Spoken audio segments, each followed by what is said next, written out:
Nagkausap na mag-amang Sara at Rodrigo Duterte matapos humarap ng dating Pangulo sa International Criminal Court o ICC kagabi.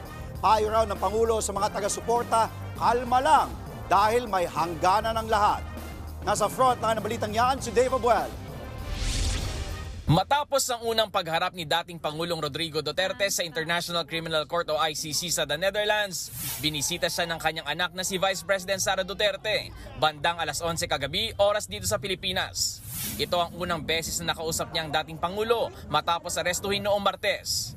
Ayon sa Vice Presidente, nananatili sa hospital wing ng detention center ng ICC ang kanyang ama. You look well rested. He said that, well, I don't do anything here except sleep and watch TV. And then I asked him about the food. He said, yes, well, that's my only complaint is that I really miss Filipino food. Dagdag ni VP Sara, pinauuwi na siya ng kanyang ama pero hindi siya pumayag. He said that, yes, I should immediately go back, just leave him here. But I said, no, I cannot do that because no one will decide for him outside. So, very limited people have access to him right now.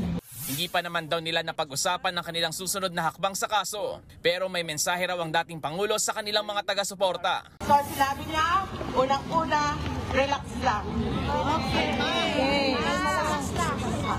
May hangganan ang lahat. There is a day of reckoning. Napatanong din si VP Sara tungkol sa kasalukuyang estado ng ating bansa.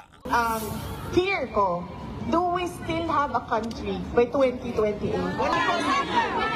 The way that going right now, hindi ko alam, palubog yung Pilipinas. Para kay dating presidential spokesperson at ngayon abogado ni Duterte na si Harry Roque, ang Administrasyong Marcos ang may pakana ng pagdala kay Duterte sa ICC. Sila pa nga umupa ng eroplano pribado para sa kayang eroplano ng presidente. Normally, ang hukuma na magbabayad niyan. Dismayado rin daw si Roque dahil hindi agad sila pinayagang makausap ang dating Pangulo. We look up to the ICC as a model for international justice, and the fact that it has taken 2 days for a family member to see the accused, I think does not speak well of the practices of the court.